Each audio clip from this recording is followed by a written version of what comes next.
سنڈی کا چہرہ فک ہو گیا، خاص طور پر جب اس نے تنویر کے خون سے رنگے ہونٹوں اور اس کی جلتی ہوئی آنکھوں کو دیکھا۔ وہ یہ بھی محسوس کر سکتی تھی کہ تنویر کافی خوش تھا۔ سنڈی بے وقوف نہیں تھی، وہ صرف اس حقیقت کو قبول نہیں کر پا رہی تھی کہ تنویر نے ہمیشہ اسے نظر انداز کیا تھا، چاہے اس نے کتنی ہی کوشش کیوں نہ کی ہو۔ وہ یہاں تک سوچنے لگی تھی کہ آیا وہ وہی آدمی تھا جو ماضی میں بے شمار عورتوں کے ساتھ رہا تھا۔ اس لمحے وہ یقین کر بیٹھی، یہ اس لیے نہیں تھا کہ تنویر عورتوں میں دلچسپی نہیں رکھتا تھا، بلکہ صرف اس لیے کہ وہ سنڈی میں دلچسپی نہیں رکھتا تھا۔ ناقابل یقین حد تک وہ الیسا کے ساتھ اتنا پرجوش تھا، حسد سے بڑھ کر اس کا دل جیسے پھٹنے لگا۔ الیسا اس کے مقابلے میں کیا تھی؟ ضرور اس نے تنویر کو لبھانے کے لیے کوئی چالاکی دکھائی ہوگی۔ کیسی چالاک عورت! اگر الیسا اس کے سامنے ہوتی تو وہ غصے میں اسے 2 تھپڑ مار چکی ہوتی۔ جب عطا سنڈی کی معاون نے یہ منظر دیکھا تو وہ حیرت زدہ رہ گئی اور خاموشی سے کھڑی رہی۔ دوسری طرف تنویر جو اس معاملے میں شامل تھا، سرد انداز میں اپنے پیر کافی ٹیبل پر رکھتے ہوئے سگریٹ سلگانے لگا۔ ایسا لگ رہا تھا جیسے وہ سنڈی کی موجودگی سے ناخوش تھا۔ تم یہاں کیا کر رہی ہو؟ تم جاؤ، سنڈی نے عطا کو اشارہ دیا۔ عطا نے سر ہلایا اور آہ بھری۔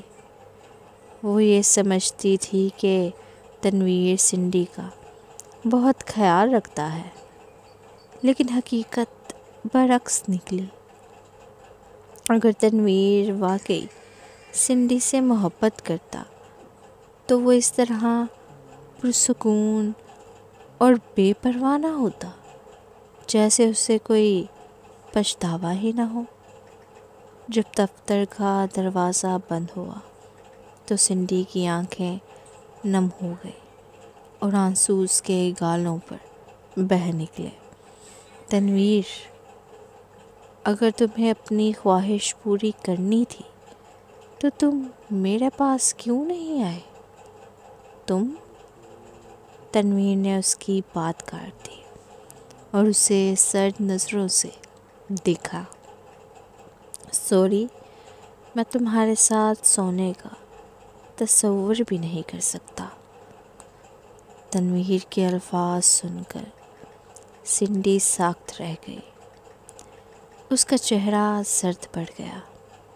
کیا وہ اس کے ساتھ نہیں سو سکتا تھا؟ لیکن الیسا کے ساتھ کوئی مسئلہ نہیں تھا۔ تنویر نے سنڈی کی طرف ایک اور سرد نظر ڈالی۔ تم ابھی تک خواب دیکھ رہی ہو۔ تمہیں معلوم ہے کہ میں نے تم سے شادی کے لیے کیوں حامی بھری تھی؟ اگر تم اس معاملے کو مزید بڑھاؤ گی تو میں کسی بھی وقت تمہیں مسز تنویر لغاری کا درجہ چھین سکتا ہوں۔ نہیں، سنڈی کے ہونٹ کانپنے لگے، لیکن وہ اب بھی مطمئن نہیں تھی۔ میں تم سے بہت محبت کرتی ہوں۔ میں یہ سب برداشت نہیں کر سکتی۔ اگر برداشت نہیں کر سکتی تو مجھے چھوڑ دو، ورنہ میں تمہیں دوسرا دل دلوا دوں تاکہ تم اسے سہ سکو، ٹھیک ہے؟ تنویر نے زہریلی مسکراہٹ کے ساتھ کہا۔ سنڈی لرز اٹھی۔ اور باقی لوگ شاید نہ مانیں کہ تنویر ظالم ہو سکتا ہے، مگر وہ جانتی تھی یہ آدمی جب زارون اور شہزام کے ساتھ ہوتا تھا تو کچھ اور لگتا تھا، مگر در حقیقت وہ ایک شفاق، بے رحم اور خطرناک انسان تھا۔ دفع ہو جاؤ، تنویر کے ہونٹوں سے الفاظ نکلے۔ سنڈی نے دانت پیسے۔ ٹھیک ہے، میں جا رہی ہوں۔ ایک آنسو اس کے گال پر لڑک گیا۔ دروازے کی طرف بڑھتے ہوئے وہ ایک لمحے کے لیے رکی اور مڑ کر بولی، تنویر، میں جانتی ہوں کہ تم مجھ سے ناخوش ہو، اور یہ حیران کن نہیں کہ تم کسی اور عورت کو رکھ رہے ہو، لیکن میں بس اتنا چاہتی ہوں کہ وہ عورت ایلیزا نہ ہو۔ ایلیزا اتنی معصوم نہیں جتنی تم سمجھ رہے ہو، وہ تمہارے قابل نہیں۔ تم کہنا کیا چاہتی ہو؟ تنویر کی آنکھیں تنگ ہو گئی۔ شاید تم یہ نہ جانتے ہو، سنڈی نے ہونٹ کاٹتے ہوئے کہا۔ ایلیزا ماضی میں مونٹی پیٹرسن کی گرل فرینڈ تھی۔ جب وہ کالج میں تھی تو 4 سال تک مونٹی کی رکھیل رہی۔ ایلیزا کو فیلکس میں میڈیا میں معاہدہ دلوانے کے لیے مونٹی نے شیڈرک کے ساتھ تعلقات استعمال کیے، لیکن وہ شروع کے چند سالوں میں زیادہ کامیاب نہیں ہو سکی، یہاں تک کہ مونٹی نے اس پر بے تحاشا پیسہ خرچ کیا، مگر وہ اسے مشہور نہ کر سکا۔ بعد میں پیٹرسن خاندان نے مونٹی کی ایک اعلیٰ گھرانے کی لڑکی سے منگنی کروا دی، کیونکہ وہ ایلیزا کو اس کے پس منظر کی وجہ سے قبول نہیں کر سکتے تھے۔ اس لیے 2 سال پہلے مونٹی نے ایلیزا کو چھوڑ دیا۔ Monte Pietersen. تنویر کی آنکھوں میں شدید سرد مہریں اتر آئی۔ سنڈی کام گئی۔ میں جھوٹ نہیں بول رہی، صدر شیڈرک اور بہت سے لوگ بھی یہ بات جانتے ہیں۔ ٹھیک ہے، میں سمجھ گیا، دفع ہو جاؤ، تنویر نے بے تاثر لہجے میں کہا۔ جو لوگ اسے اچھی طرح نہیں جانتے تھے وہ یہی سمجھتے کہ تنویر کو اس معاملے کی پرواہ نہیں تھی، لیکن سنڈی تو اسے کافی عرصے سے جانتی تھی۔ تنویر جتنا زیادہ غصے میں ہوتا اتنا ہی زیادہ بے پرواہ نظر آتا۔ سنڈی کو صرف یہ امید نہیں تھی کہ تنویر کو ایلیزا کی اتنی پرواہ ہوگی۔ اس کے دانت پیسنے لگے۔ فلم دی بیل کی شوٹنگ شروع ہونے والی تھی اور ایلیزا کو معاون خاتون کردار کے طور پر کاسٹ کیا گیا تھا۔ سنڈی ضرور کوئی چال چلے گی تاکہ ایلیزا کو یہ احساس ہو کہ اس نے خود کو حد سے زیادہ سمجھنے اور سنڈی کے آدمی کے قریب آنے کا کیا نتیجہ بھگتنا ہے۔ سنڈی کے جانے کے تھوڑی دیر بعد تنویر نے غصے سے کافی ٹیبل کو زور سے لات ماری۔ ایک ہی جھٹکے میں بڑی کافی ٹیبل پر رکھی ہر چیز بکھر گئی۔ اس کا پرکشش چہرہ تاریک ہو گیا اور اس کی آنکھوں میں ایک ناقابل فہم جذبہ چمک اٹھا۔ اسی لمحے شیڈرک اندر آیا اور تنویر کے ہونٹ کے کنارے لگے خون کو دیکھ کر حیرت سے سانس روک لی۔ پھر وہ مسکراتے ہوئے بولا، تم نے کہا تھا کہ تم ایلیزا سے میرے آفس میں بات کرنا چاہتے ہو۔ چچ، میں سوچ رہا ہوں کہ تم اس سے بات کر رہے تھے یا اس پر حاوی ہو رہے تھے۔ کیسا شدید منظر رہا ہوگا۔ اگر مجھے پہلے سے معلوم ہوتا تو میں تمہارے لیے ایک بیڈ روم ہی تیار کر دیتا یہاں۔ تنویر نے اسے سرد نظروں سے گھورا۔ میں نے سنا ہے کہ ایلیزا ماضی میں مونٹی کی رکھیل تھی۔ شیڈرک لمحہ بھر کے لیے حیران رہ گیا، پھر سر ہلا دیا۔ ہاں، یہ سچ ہے، شیڈرک کے جواب دیتے ہی اس نے محسوس کیا کہ دفتر کا ماحول مزید سرد ہو گیا ہے، جیسے ایئر کنڈیشنر تیز ہو گیا ہو۔ یہ بات مجھے پہلے کیوں نہیں بتائی؟ تنویر کی آنکھوں میں گہری نفرت کی چمک تھی۔ جب تم عورتوں کے ساتھ کھیلتے ہو تو تم نے کبھی اس بات کی پرواہ نہیں کی کہ یہ ان کا پہلا تجربہ ہے یا نہیں، ٹھیک؟ شیڈرک نے آہستہ سے کہا۔ تنویر کچھ لمحوں کے لیے خاموش ہو گیا۔ واقعی اسے اس بات کی کبھی پرواہ نہیں رہی تھی، لیکن جب اسے یہ معلوم ہوا کہ ایلیزا کسی اور کے ساتھ رہی تھی تو اچانک وہ چڑچڑا محسوس کرنے لگا۔ اس کی غرور بڑی شخصیت کے ساتھ وہ مونٹی کی رکھیل کیسے بن گئی؟ یہ عورت یقیناً ایک دھوکے باز تھی۔ شاید وہ تنویر کے سامنے نخرے دکھا کر مشکل سے ملنے والی لڑکی بننے کی اداکاری کر رہی تھی۔ شٹ! جیسے ہی اس نے اس بات کو یاد کیا کہ وہ بھی ایلیزا کو چوم چکا تھا، اسے لگا جیسے وہ اس کے جال میں پھنس گیا ہو۔ خیر، یہ اچھا ہے کہ تم اس کے ساتھ کوئی تعلق نہیں رکھ رہے، شیڈرک نے اچانک کہا۔ یہ واقعہ 2 سال پہلے کا ہے، لیکن اس وقت مونٹی اس کا بہت خیال رکھتا تھا۔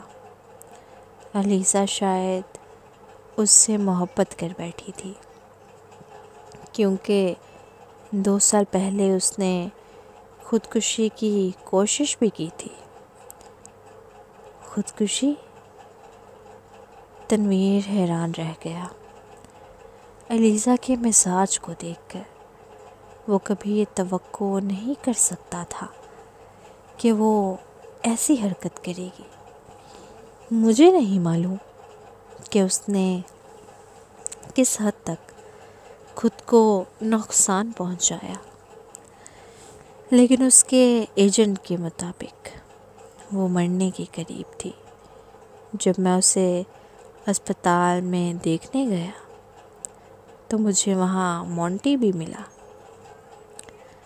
مونٹی کا کہنا تھا کہ ایلیزا نے جان بوجھ کر خودکشی کی کوشش کی تاکہ وہ اپنے فیصلے پر نظر ثانی کرے۔ حالانکہ اس نے خود کو زیادہ نقصان نہیں پہنچایا تھا، مگر مونٹی کو یہ حرکت بالکل پسند نہیں آئی۔ جب وہ اسپتال سے واپس آیا تو اس کے والدین نے اس کی شادی کا بندوبست کر دیا۔ شیڈرک نے تنویر کو سگریٹ بڑھایا تنویر نے سگریٹ تھام لیا اور اسے انگلیوں میں گھمانے لگا۔ اس کی لمبی پلکوں نے اس کی آنکھوں کے نیچے سائے ڈال دی ہے۔ وہ مسکراتا نظر آ رہا تھا، لیکن اس کی آنکھوں میں نفرت کی چمک اور شدید ہو گئی۔ اس نے کبھی نہیں سوچا تھا کہ علیزہ اتنی مکاری اور بے اصول ہو سکتی ہے۔ بعد میں علیزہ بالکل بدل گئی۔ شیڈرک ہنس کر بولا، وہ محنتی، خود مختار اور سرد مزاج بن گئی۔ اس کی اداکاری میں بھی غیر معمولی نکھار آ گیا۔ مجھے تو موجودہ علیزہ زیادہ پسند ہے۔ کم از کم وہ کمپنی کے لیے سب سے زیادہ منافع کمانے والی فنکارہ ہے۔ بس کرو، مجھے اس کے بارے میں اور کچھ مت بتاؤ۔ تنویر نے غصے سے کرسی سے اٹھتے ہوئے کہا۔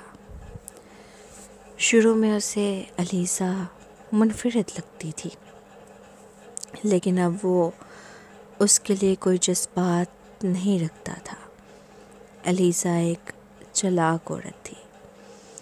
اگر وہ اس کے ساتھ ملوث ہو گیا تو وہ بڑی مصیبت میں پھنس جائے گا۔ کسی وجہ سے اس کا موڈ بہت خراب ہو گیا۔ اس کے سینے میں جیسے کوئی غصے کا بوجھ بھر گیا ہو۔ جیسے ہی وہ گاڑی میں بیٹھا، اس کا فون بج اٹھا۔ یہ زارون کی کال تھی۔ میں نے تمہیں کہا تھا کہ علیزہ سے بات کرو، تو کیسا رہا؟ میں بھول گیا، تنویر نے سرد لہجے میں کہا۔ آئندہ مجھ سے اس عورت کا ذکر مت کرنا۔ مسئلہ کیا ہے؟ زارون تنویر کی بات نہیں سمجھ سکا۔ علیزہ کے بارے میں پوچھنے پر مجھے معلوم ہوا کہ اس کا ماضی بہت داغدار ہے۔ بہتر ہوگا کہ تم فریہ کو اس کے ساتھ زیادہ گھلنے ملنے سے روکو۔ تنویر نے یہ کہہ کر فوراً فون کاٹ دیا۔ پھر اس نے ایک سگریٹ نکالی اور گاڑی میں بیٹھ کر مزے سے پینے لگا۔ دھوئیں کی مہک کے علاوہ اس کے منہ میں ابھی تک علیزہ کے ہونٹوں کی خوشبو بسی ہوئی تھی۔ یہ حد سے زیادہ میٹھی تھی، لیکن اس لمحے اسے مہک میٹھی ہونے کے ساتھ ساتھ مکروہ بھی لگ رہی تھی۔ صبح 11 بجے شہزام ایکسکیویٹر کھدائی کرنے والی مشین چلاتے ہوئے سمندر کے کنارے واقع ولا پہنچا۔ میرا پریشانی کے عالم میں باہر نکلی۔ وہ شور سن کر تقریباً پاگل ہونے کو تھی۔ شہزام، تم کیا کر رہے ہو؟ پودے اس کی سب سے بڑی کمزوری تھے، اور شہزام نے ایکسکیویٹر چلا کر ان سب کو رون ڈالا تھا۔ شہزام نے سیاہ چشمے پہن رکھے تھے۔ اس نے گاڑی کی کھڑکی نیچے کی اور اپنے پرکشش چہرے کے ساتھ بے فکری سے کہا، ظاہر ہے میں اسے برباد کر رہا ہوں۔ کل جج نے حکم دیا تھا کہ یہ ولا مجھے واپس ملنا چاہیے۔ جب میں نے سوچا کہ تم اتنے سالوں سے اس جگہ پر قابض رہی ہو جو کبھی میرا اور سپی کا گھر تھا، تو مجھے شدید گھن آئی، اور اب میں اسے فوراً تباہ کرنا چاہتا ہوں۔ شہزام، تم میرا غصے سے کانپنے لگی۔ یہ جگہ اب تمہاری نہیں رہی۔ شہزام نے مزید کہا، نہیں، یہ تو کبھی بھی تمہاری تھی ہی نہیں۔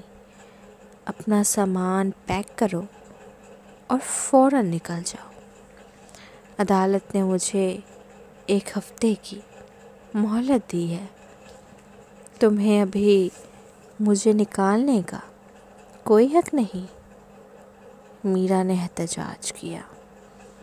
ٹھیک ہے، تم 1 ہفتہ یہاں اور رہ سکتی ہو، لیکن عدالت نے یہ تو نہیں کہا کہ میں اس جگہ کو تباہ نہیں کر سکتا۔ اگر تم ملبے کے ڈھیر پر سونے میں کوئی اعتراض نہیں رکھتی تو ٹھیک ہے، رکو جتنا چاہو۔ شہزام نے طنزیہ مسکراہٹ کے ساتھ کھدائی جاری رکھی۔ اچانک ایکسیویٹر کا بڑا بالچا فرنٹ ونڈو پر لگا اور زوردار آواز کے ساتھ پوری کھڑکی ٹوٹ گئی۔ میرا بوکھلا گئی۔ بس کرو شہزام، میں تنگ آ چکی ہوں۔ مجھے 1 گھنٹہ دو، میں چلی جاؤں گی۔ اندر موجود تمام برانڈڈ بیگز، کپڑے اور زیورات کو سمیٹنے کے لیے اسے وقت چاہیے تھا۔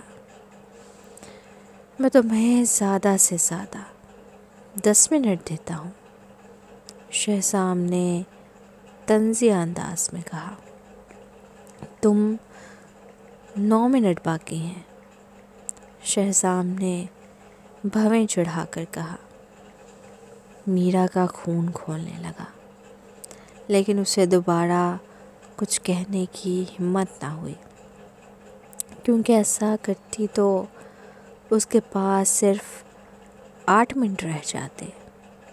وہ فوراً اپڑ گئی اور جلدی سے بیڈ روم میں موجود سب سے قیمتی زیورات کو ایک سوٹ کیس میں بھرنے لگی، لیکن وہ ابھی سب کچھ سمیٹ بھی نہ پائی تھی کہ ایکسیویٹر پہلے ہی لیونگ روم میں داخل ہو چکا تھا۔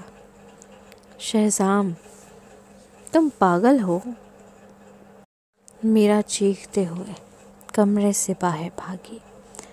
وقت ختم ہو چکا ہے۔ شہزام نے اس کے ہاتھ میں موجود سوٹ کیس اور اس کی زپ میں پھنسی مہنگی نیکلس کو دیکھا تو اس کی آنکھوں میں شدید نفرت ابھر آئی۔ کتنی لالچی عورت ہے!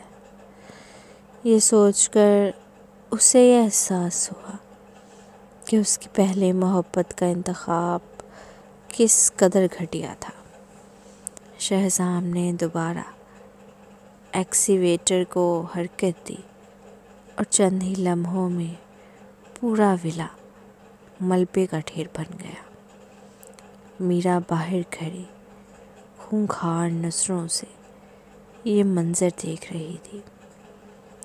شہزام سوری، بس دیکھتے جاؤ، جو ذلت میں نے آج سہی ہے میں جلد ہی تمہیں جہنم میں پہنچا دوں گی۔ اس نے بکھرے بالوں اور سوٹ کیس کے ساتھ وہاں سے قدم اٹھا لیا۔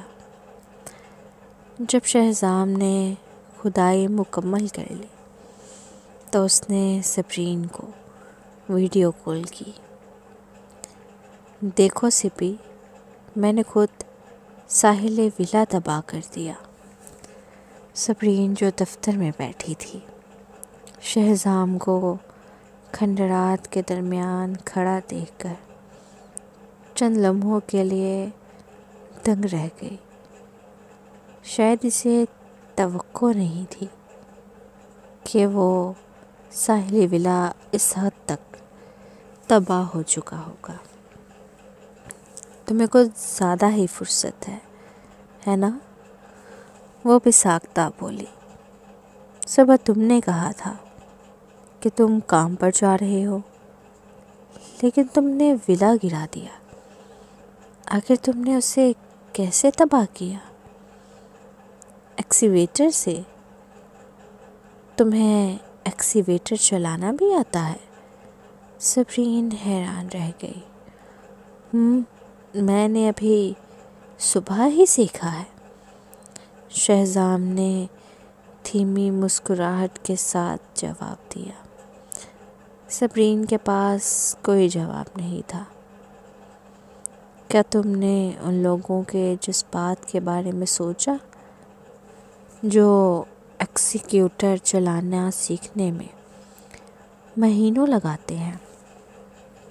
عام طور پر انہیں اس کی مکمل تربیت کے لیے کم از کم 3 سے 4 مہینے یا آدھا سال لگتا ہے۔ صبرین نے ہنستے ہوئے چھیڑا۔ مبارک ہو، تم نے ایک اور پیسہ کمانے والی عمارت حاصل کر لی۔ سپی، میں نے خود یہ جگہ اس لیے تباہ کی کیونکہ یہ میرا کی وجہ سے ناپاک ہو گئی تھی۔ میں نہیں چاہتا تھا کہ یہ تمہاری نظروں کے سامنے رہے۔ شہزام نے سنجیدگی سے کہا۔ صبرین کی آنکھوں میں نرمی چھلکنے لگی۔ میرا کہاں ہے؟ میں نے اسے بھگا دیا۔ وہ فوراً اپنا سامان باندھنے دوڑ گئی اور زیورات کا ایک سوٹ کیس بھر کر نکل گئی۔ شہزام کے چہرے پر طنزیہ مسکراہٹ کے ساتھ افسوس کا عنصر بھی نمایاں تھا۔ پتہ نہیں میں نے پہلے ایسی عورت کو اپنی زندگی میں کیوں آنے دیا۔